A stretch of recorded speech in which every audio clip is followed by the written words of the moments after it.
Ton ton! कैसे हैं आप सब लोग? I hope you all are fine.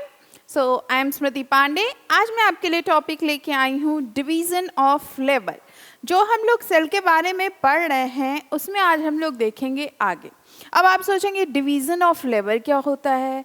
Labour मतलब लेबर जो हम लोग के यहाँ या जब घर बनते हैं तो काम करते हैं या किसी पर्टिकुलर साइट पे काम करते हैं, तो आप बिल्कुल सही सोच रहे हैं, रिलेटेड टू दैट है, बट ये आपकी बॉडी के अंदर है.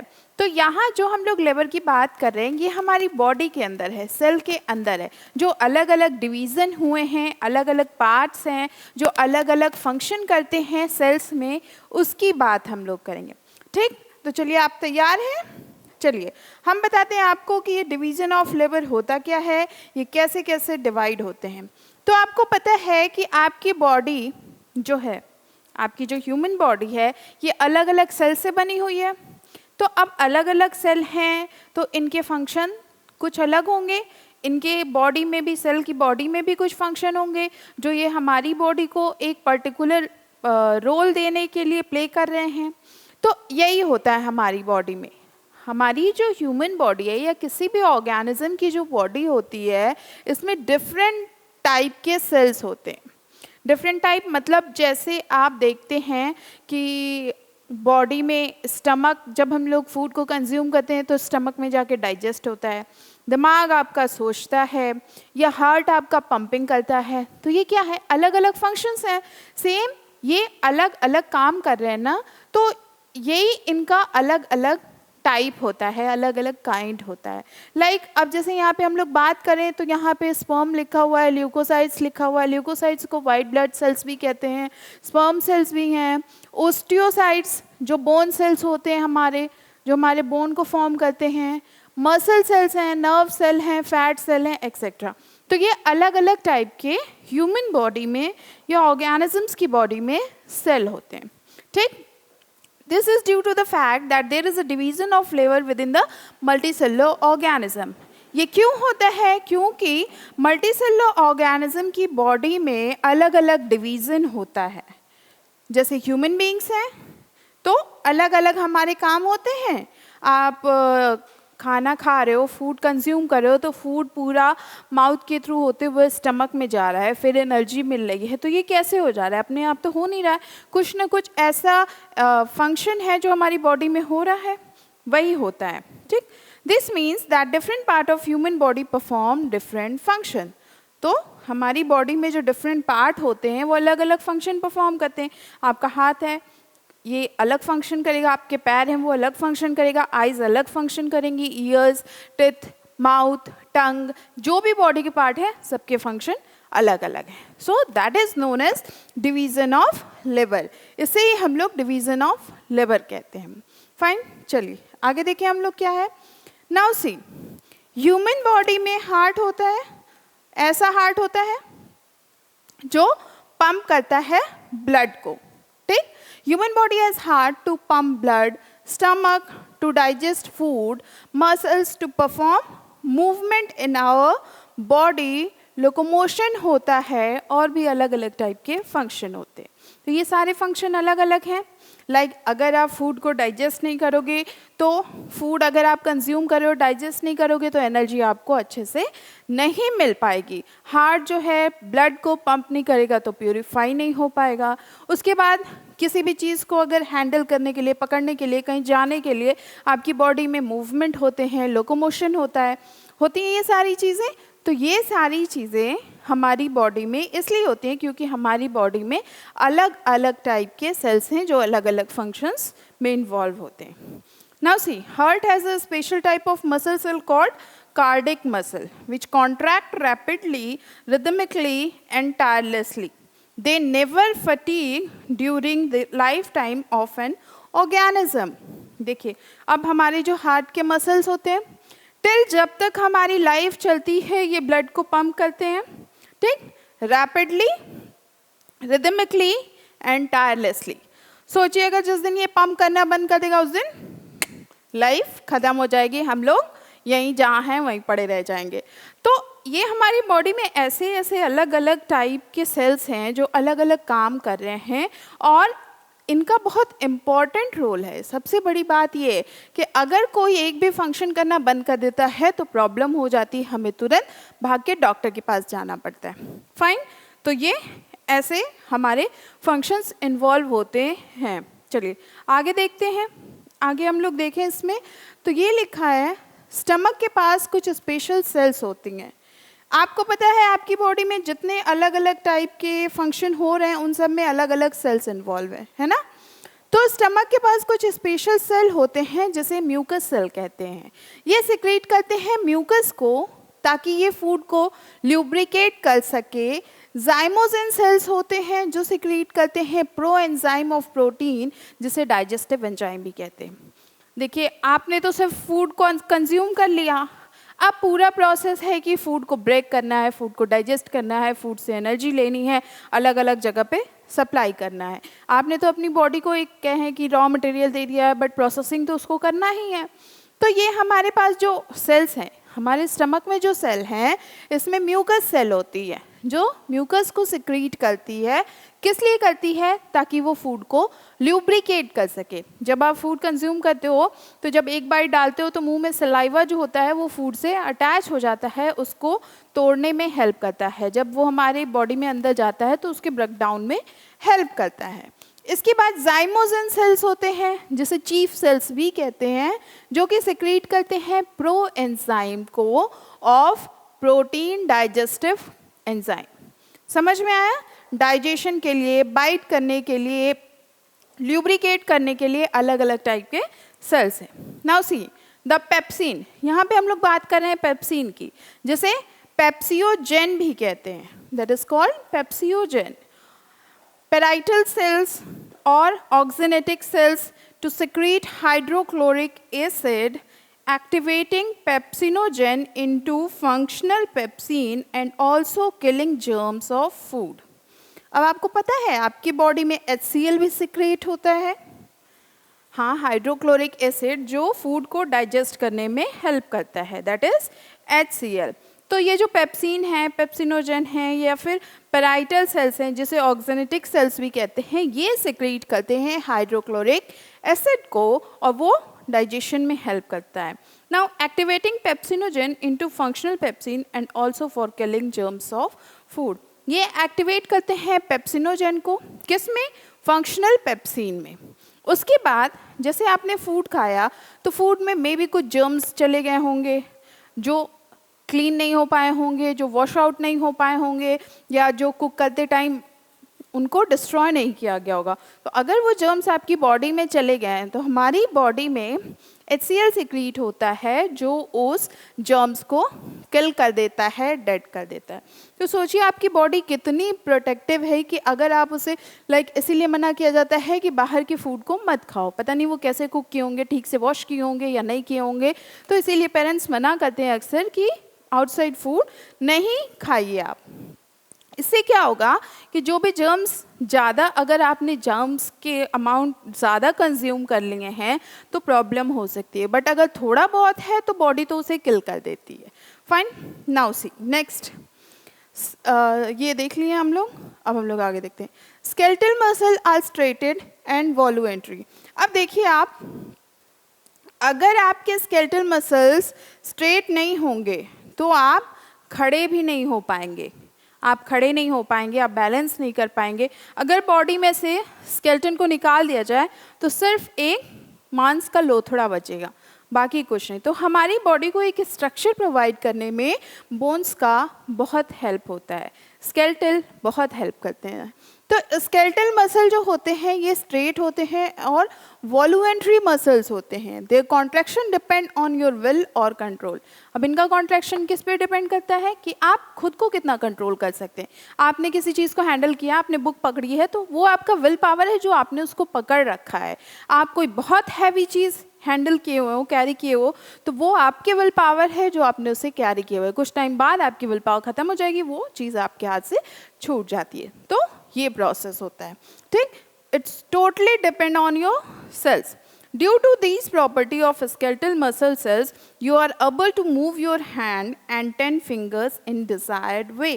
अब इन स्केलेटल मसल्स की वजह से ही हम लोग अपने हाथ पैर इधर उधर मार सकते हैं, अपने भाई बहन को पीट सकते हैं, कुछ खेल सकते हैं, कुछ भी कर सकते हैं, कुछ भी।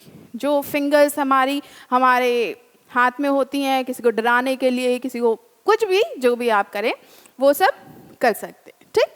तो ये आपके बैलेंस में होता है, आपके हाथ में होता है। इसकी यही प्रॉपर्टी है स्केलेटल मसल्स की। जो आप अपने हैंड्स मूवमेंट कर रहे हो, या जो आप कैरी कर रहे हो चीज़ें, या जो भी चीज़ आप अपने हैंड से, फिंगर से इन्वॉल्व हो, जिस फंक्शन को करने में वो हेल्प करते हैं। Fine, now see next.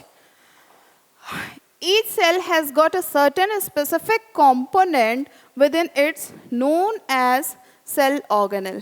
हर सेल के पास कुछ छोटे छोटे कंपोनेंट्स होते हैं जिसे हम लोग सेल ऑर्गेनल कहते हैं। सेल के अंदर मतलब हमारी बॉडी के अंदर जो पार्ट्स हैं, ऑर्गन्स हैं, वो ऑर्गन्स हैं।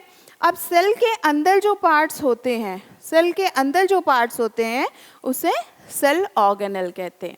लाइक माइटोकॉन्ड्रिया है, राइबोसोम है, एंडोप्लाज्मिक रेटिकुलम है, गोल्गी बॉडी है, ये सब जितने होते हैं ये सब सेल के ऑर्गेनल्स होते हैं जो सेल के लिए काम करते हैं। It means you can say कि ये सेल के छोटे छोटे एम्प्लॉयज़ हैं जो सेल एक ऑर्गेनाइजेशन है उसके लिए काम कर रहे हैं। कोई फूड को डाइजेस्ट कर रहा है, कोई जर्म्स को किल कर रहा है, कोई उसकी एनर्जी को इधर उधर मूव करा रहा है, सही जगह पे पहुंचा रहा है, कोई ऑक्सीजन ले रहा है, कोई जो बेकार की एयर है उसको बाहर कर रहा है। तो ये सारे फंक्शन सेल ऑर्गेनल करते हैं, ठीक। इसे हम लोग सेल ऑर्गेनल कहते हैं, जो हर सेल में छोटे छोटे होते हैं। Each kind of cell organelle perform a special function. हर एक सेल ऑर्गेनल जो है वो स्पेशल फंक्शन परफॉर्म करते हैं। कैसे? जितने भी सेल ऑर्गेनल होते हैं ना बच्चा, वो अलग अलग काम करते हैं, अलग अलग सबका रोल होता है, अलग अलग इन्वॉल्वमेंट होता है। जैसे किसी कंपनी में, किसी बड़ी ऑर्गेनाइजेशन में कोई मैनेजर है, कोई सीईओ है, कोई प्यून है, कोई वर्कर है, कोई एम्प्लॉय है, कोई डायरेक्टर है, कोई एमडी है, कोई सीईओ है। तो ऐसे सबके अलग अलग रोल है सेम, और सबके अलग अलग काम भी होते हैं। सेम ऐसे ही हमारे सेल में भी अलग अलग रोल होते हैं हर चीज़ के। फॉर एग्जाम्पल राइबोसोम जो होते हैं ये प्रोटीन की सिंथेसिस करते हैं, okay. Food synthesis by chloroplast. Plants में प्लांट अपना फूड खुद बनाते हैं, तो ये प्लांट्स क्लोरोप्लास्ट की हेल्प से अपने फूड को बनाते हैं, सिंथेसिस करते हैं। Clearing up the waste substance from the cell by the lysosomes. Lysosomes क्या करते हैं? सफाई करते हैं। जैसे आपके घर में झाड़ू लगते हैं, पोछे लगते हैं, डस्टिंग होती है, सेम वैसे ही जो सेल में होते हैं उसमें भी बहुत सारे, आप सोचिए जहाँ पे इतने सारे फंक्शंस हो रहे हैं वहाँ पे कुछ ना कुछ तो कचरा आ ही जाएगा, तो ये सेल उसको बाहर कर देते हैं। सेल का ये जो लाइसोसोम का पार्ट होता है ये उसको क्लीन कर देता है, ठीक। इतना समझ में आया? इतना समझ अगर आप गए तो बहुत अच्छी चीज़ है, बहुत बेसिक है और बहुत इम्पॉर्टेंट भी है, ठीक। लाइक देखिए, अब हमारे सेल के ऑर्गेनल्स क्या होते हैं? गोल्गी ऑपरेटस हैं, membrane, lysosome, vacuole, Centrio, cytoskeleton, mitochondria, nucleus, ribosome, rough endoplasmic reticulum, smooth endoplasmic reticulum. ये सारे सेल के ऑर्गेनल्स होते हैं जिनके अलग अलग फंक्शन होते हैं और हर फंक्शन को ये प्रॉपरली करते हैं। इतना क्लियर है? ये है हमारे division of labour. Now see, A cell is able to perform its function because of its organelle. तो भैया सिंपल सी बात है कि अगर सेल के पास ऑर्गेनल है तो ही वो काम कर पाएगा, अगर नहीं है तो नहीं कर पाएगा। किसी भी कंपनी में एम्प्लॉयज़ होते हैं तभी वो कंपनी या ऑर्गेनाइजेशन रन करती है। जिस दिन उस कंपनी के एम्प्लॉयज़ या वर्कर्स या जो भी हैं छोड़ दें, वो कंपनी बंद हो जाएगी, वो कंपनी काम नहीं कर पाएगी। सेम ऐसे ही जो सेल के ऑर्गेनल्स हैं ये अगर प्रॉपर काम कर रहे हैं तो ही सेल अपना प्रॉपर रोल प्ले कर पा रहा है हमारी बॉडी में। These organelles together constitute the basic building block called cells.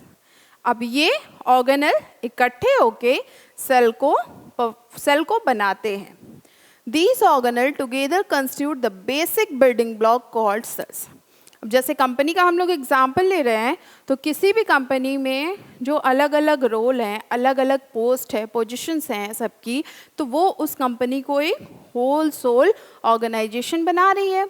अगर उस कंपनी में वो सारे एम्प्लॉयज़ ना हो, हटा दिए जाएं, तो क्या वो ऑर्गेनाइजेशन रन कर पाएगा?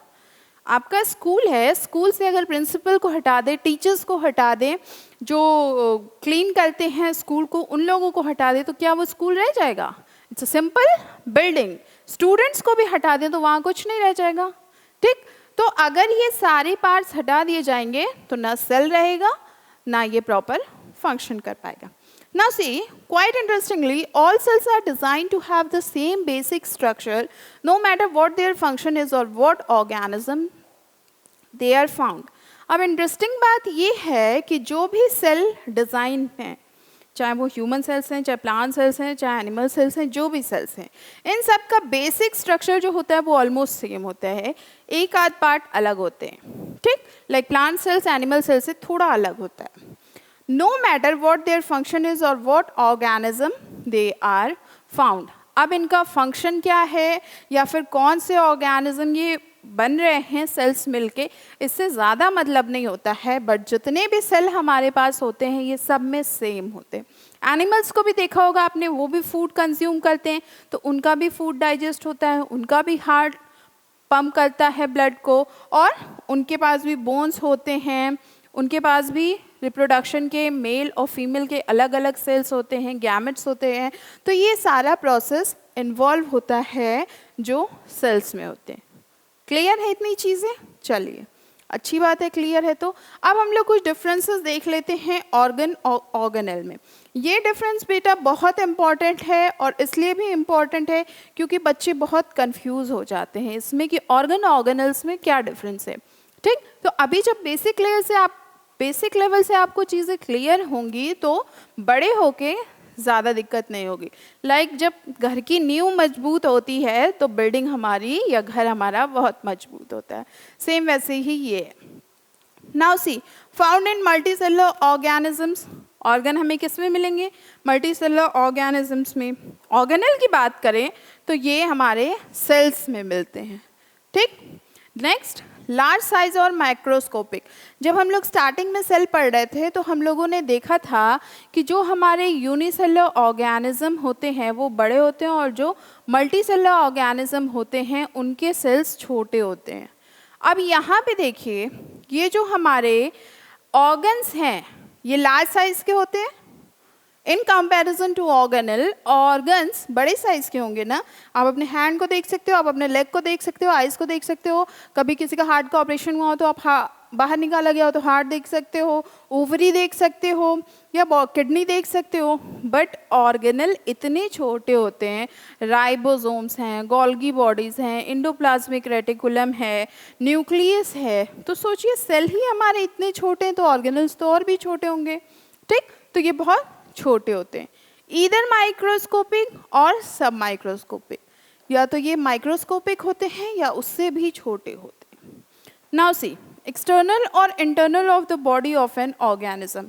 हमारी बॉडी में एक्सटर्नल और इंटरनल दोनों तरीके के ऑर्गन्स हैं, है ना। फिंगर्स हैं, ये भी हमारी बॉडी का ऑर्गन है। किडनी है, ये भी हमारी बॉडी का ऑर्गन है। तो फिंगर क्या है? एक्सटर्नल है, किडनी इंटरनल है। फाइन।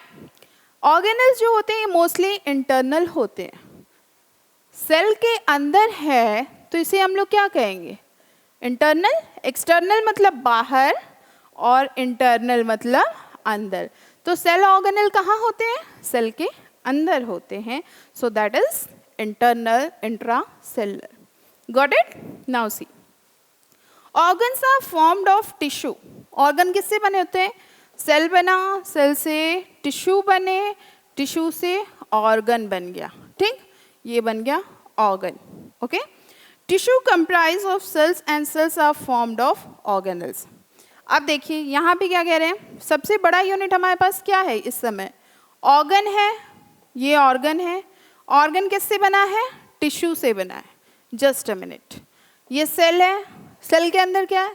अच्छा एक मिनट और रुक जाओ, ये सेल के ऑर्गेनल्स हैं, ठीक है, ये हमारा सेल है। अब ऐसे कई सारे बन गए, ये बन के मर्ज हो गए, तो ये हमारा बन गया टिश्यू। ओके, नाउ टिश्यू क्या होते हैं? बहुत सारे टिश्यू मिलके, कई सारे टिश्यू मिलके एक पर्टिकुलर ऑर्गन को बनाते हैं। ये समझ में आया? ठीक। Organs are formed of tissue. Tissue comprises of cell and cells are formed of organelles. इतना सिस्टम याद रखना. Organelles is made up of micromolecules and macromolecules. और organelles हमारे किससे बने होते हैं? Molecules से. They are micromolecules and they are macromolecules. Organs coordinate to form organ system while organ system form the body of an organism. Organ क्या करते हैं? ऑर्गन हमारे बनाते हैं ऑर्गन सिस्टम को, और ऑर्गन सिस्टम बनाते हैं पर्टिकुलर ऑर्गेनिज्म को. ऑर्गेनल्स जो होते हैं ये कोऑर्डिनेट करते हैं और प्रोड्यूस करते हैं सेल को. Organelles coordinate to produce the cells. Clear है इतनी चीज़ें? ऑर्गन ऑर्गेनल में आपको डिफरेंस समझ में आया कि ऑर्गन क्या होते हैं, ऑर्गेनल्स क्या होते हैं. सबसे बड़ी चीज़ तो ये है कि ऑर्गन मल्टीसेलुलर में होता है, ऑर्गेनल यूनिसेलुलर मल्टीसेलुलर दोनों में होते हैं. Large size, very small size, external होते हैं, इंटरनल होते हैं, ये मोस्टली इंटरनल होते हैं. ये फॉर्म होते हैं ऑर्गन टिश्यू से. टिश्यू बना होता है सेल से और सेल बने होते हैं सेल ऑर्गेनल से. और जो ऑर्गेनल होते हैं ये बने होते हैं माइक्रोमोलिक्यूल या मैक्रोमोलिक्यूल से. ऑर्गन जो होते हैं ये कोऑर्डिनेट करते हैं ऑर्गन सिस्टम को और फिर एक ऑर्गन सिस्टम मिलकर एक पर्टिकुलर ऑर्गेनिज्म को बनाते हैं. और ऑर्गेनल जो होते हैं ये कोऑर्डिनेट करते हैं और प्रोड्यूस करते हैं सेल को. आई होप क्लियर है ये चीज़ें. डिवीजन ऑफ लेबर आपको समझ में आया? चलिए ठीक है, अभी के लिए इतना ही. हम लोग फिर मिलेंगे नेक्स्ट वीडियो में. तब तक आप इसे पढ़िए. अगर आपको कोई डाउट है तो you can freely ask with me. Thank you.